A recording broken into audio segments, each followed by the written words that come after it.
Hello everyone, welcome back to our another new blog. I hope সবাই ভালো আছেন। আমরাও আল্লাহর রহমতে অনেক ভালো আছি। সো আজকে আপনাদের সাথে শেয়ার করব আমি আমার বাচ্চাদের লাঞ্চ রুটিনে কি রাখি। সো আমি মেনলি হচ্ছে যে লাঞ্চের মধ্যে ওদেরকে ক্যাট ফুড বানাই দিই হোমমেড, আর এই ডায়েটটা আমি অলওয়েজ লাঞ্চ আর ডিনারে রাখার ট্রাই করি। ওরা যেহেতু ড্রাই ফুডটা পছন্দ করে, সো ড্রাই ফুডটা অলওয়েজ থাকে, বাট দুই বেলা হচ্ছে যে আমি বয়েল ফুডটা দিই হোমমেড। সো আমি কিভাবে প্রিপেয়ার করি, সো ভিডিওটা স্কিপ না করে ফুল দেখার ট্রাই করবেন। আই হোপ ভিডিওটা আপনারা এনজয় করবেন। সো আমি হচ্ছে যে এখানে বড় সাইজের একটা ব্রেস্ট পিস নিয়ে নিছি চিকেনের, আর সাথে কিছু vegetable, carrots, pumpkin, potatoes. So ভেজিটেবলের পরিমাণটা চিকেন থেকে একটু কমই নিছি, কারণ ভেজিটেবল বেশি হলে ওরা খেতে চাবে না, আর এটা অনেক হেলদি। সো আমি হচ্ছে যে এগুলো সব একসাথে বয়েলড করে এখন তুলে নিচ্ছি, এখন ঠান্ডা করব।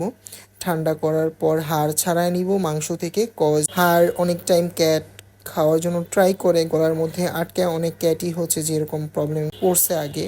সো দ্যাটস ওয়াই হচ্ছে যে আমি চাচ্ছি না রিক্স নিতে, কারণ এটা অনেক রিক্সই হয়ে যায়, তাই আমি হাড় রাখি না একদমই। আর যেহেতু ব্লেন্ড করবো, সো হাড় রাখলে ব্লেন্ডারের প্রবলেম হতে পারে, কারণ ব্লেন্ডার একদম ব্লেন্ড করতে পারবে না হাড়কে। সো এখানে আমার প্যারিস বেনাস মাশাল্লাহ ওরা বৈশা রয়েছে অনেক এক্সাইটেড চিকেনের স্মেলে, কারণ হচ্ছে ওদের ফুড রেডি করতেছি আমি এই দিক দিয়ে। সো ওরা ওয়েট করে দেখতেছে যে আমি কি করতেছি না করতেছি। এখানে আমার প্যারিস আর ভেনাস বৈশা আছে, আর ক্রিস্টাল আছে অন্য জায়গায়। ক্রিস্টালকে দেখাইতেছি, ক্রিস্টালের আসলে ফাঙ্গাল ইনফেকশন হয়েছে। সো সবাই দোয়া করবেন ওর জন্য, ওর ট্রিটমেন্ট চলতেছে যাতে ও রিকভারি করতে পারে তাড়াতাড়ি। আর মাশাল্লাহ বলবেন আমার ক্যাটসদের দেখলেই, কজ বদনজর লেগে যায় অনেকেরই। সো এই যে আমার মাংস থেকে হাড় ছাড়ানো শেষ, এখন হচ্ছে যে ঠান্ডা হলে আমি ব্লেন্ডারে দিলে ব্লেন্ড করে নিব। এটাকে ব্লেন্ড বলে না, গ্রাইন্ডার বলে আর কি। সো কেউ বলে ব্লেন্ডার, কেউ বলে গ্রাইন্ডার, যাই হোক যেটাই, আমি এখন গ্রাইন্ড করে নিতেছি এগুলো একসাথে, একদম পাউচ টাইপের পেস্ট করে দিব, কারণ পাউচ টাইপের দিলে ওরা পাউচের মতো করে চেটে চেটে খেতে পছন্দ করে। ভেজিটেবল আস্তা থাকলে ওইটা খাবে না আর কি, দ্যাটস ওয়াই আমি একদম মিক্স করে গ্রাইন্ড করে দিচ্ছি।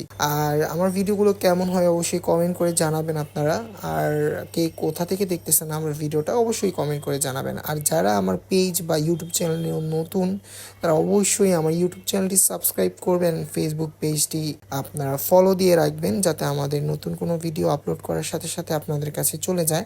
এতে আপনাদের টাকা লাগবে না সাবস্ক্রাইব করতে বা ফলো করতে, বাট এটা আমার অনেক হেল্প হবে। সো এই যে এখন আমার ফুডটা রেডি পেস্ট, আমি হচ্ছে যে এর মধ্যে পিঙ্ক পাউ পালের এই ইমিউনিটি বুস্টার সাপ্লিমেন্টটা মিক্স করে দিব। এটা আমার ক্রিস্টালের জন্য আমি ইউজ করে থাকি, এটা খুবই ভালো। আর এগুলো হচ্ছে যে বাংলাদেশে অ্যাভেলেবেল নয়, এটা ইম্পোর্ট করে আনতে হয়, ইউএস এর প্রোডাক্ট। সো এটা আমার এক ক্লায়েন্ট আপু আমার ক্রিস্টালের জন্য গিফট করছে, বাট আমি সবাইকেই। সো এটা ওদের ইমিউনিটি বুস্ট করে। তার পাশাপাশি আমি একটা স্যালমন অয়েল ইউজ করতেছি, আর এটা উইকলি হচ্ছে যে 2 থেকে 3 বার দিই স্যালমন অয়েলটা ফুডের সাথে মিক্স করে। আর এই সাপ্লিমেন্টটা আমি ডেইলি দিচ্ছি পাউডারটা মিক্স করে। এটা ইমিউনিটিটা বুস্ট করে, যেহেতু ক্রিস্টালের ফাঙ্গাল আছে, ওর গ্রোথটাও একটু স্কিনি হয়ে গেছে। সো আমি হচ্ছে যে এখানে আমার ক্যাটসদের দিয়ে দিব, আর বাকি যেই খাবারটা আছে ওইটা আমি ফ্রিজারে ফ্রিজ করে রাখবো, যাতে ওইটা আমি রাতে ওদেরকে দিতে পারি। সো মাসাল্লাহ দিলে দেখতেই পাচ্ছেন ওদের রিয়াকশনটা, ওরা খুবই পছন্দ করে এইভাবে দিলে। সাথে চিকেন স্টকও মিক্স করে দিছি, যাতে বেশি ঘন না হয়। আর দেখতে পাচ্ছেন বেনাস হাত দিয়ে ধরে ধরে মানুষের মতো খাচ্ছে, মাসাল্লাহ খুবই কিউট লাগতেছে। সবাই আমার ক্যাটসদের জন্য দোয়া করবেন যাতে ওরা সুস্থ থাকে, অ্যান্ড আমার বিশেষ করে ক্রিস্টাল যাতে তাড়াতাড়ি সুস্থ হয়ে যায়, ওর ট্রিটমেন্ট চলতেছে। সো যাই হোক, আজকের ভিডিওটা এখানে এন্ড করছি, দেখা হচ্ছে নতুন ব্লগে। টাটা সবাইকে, আসসালামু আলাইকুম।